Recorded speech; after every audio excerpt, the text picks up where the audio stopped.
Assalamu alaikum warahmatullahi ta'ala barakatuhu musu annabi sallallahu alaihi wasallam. Ina muku fatan alkhairi da kuma fatan tabbata a cikin wannan zarafi na manzon Allah sallallahu alaihi wasallam, da fatan kowa ya koma gida lafiya, ya gajiyan ayyamul muhammadiyya.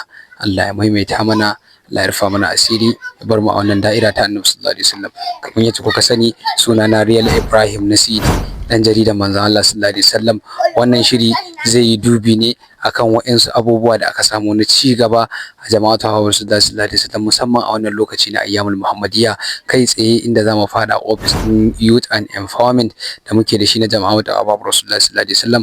Karkashin wannan office mai albarka yana dubi ne domin zakulo waɗanda ba su da ƙarfi, domin tallafa su, musamman matasa, domin samun sana'o'i na dogaro da kai.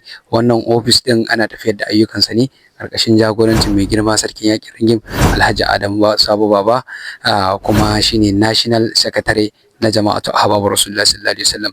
A karkashin wannan an samar da tsari inda aka zakulo wasu ƴan uwa musu annabi sallallahu alaihi wasallam da aka koya musu sana'a na gyaran sola, kuma aka ɗauko kayan aikin aka ba su domin samun guri da ɗabbaka wannan sana'ar, domin ƙara dogaro da kai da samun abubuwa da za a cimma wayansu abubuwa da suka shafi muradu na rayuwa.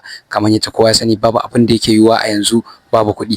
Sannan an samar da wani tsarin inda wayansu jarumai masoya annabi sallallahu alaihi wasallam ya zama suna karatu, aka duba wayansu da suka cancanta, inda aka zakulo mutum uku saboda yawa da ake da shi. Aka zakulo mutum uku daga mabambantan jihohi, inda aka ɗauko Malam Yusuf Auta daga nan Sokoto, aka ɗauko Malam Nazifi Ɗanbatta daga nan jihar Kano, sannan aka ɗauki Baba Murtala na gidan Sidi wanda kowa ya san shi.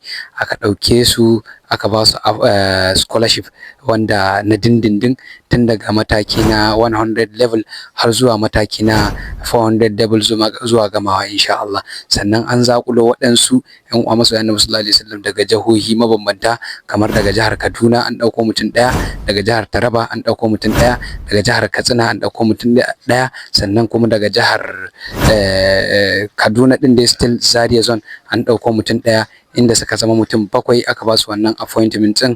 Muna fata Allah ya ɗabbaka wannan nasara ta zama baɗi za a samar da fiye da haka, ninkin ba ninkin.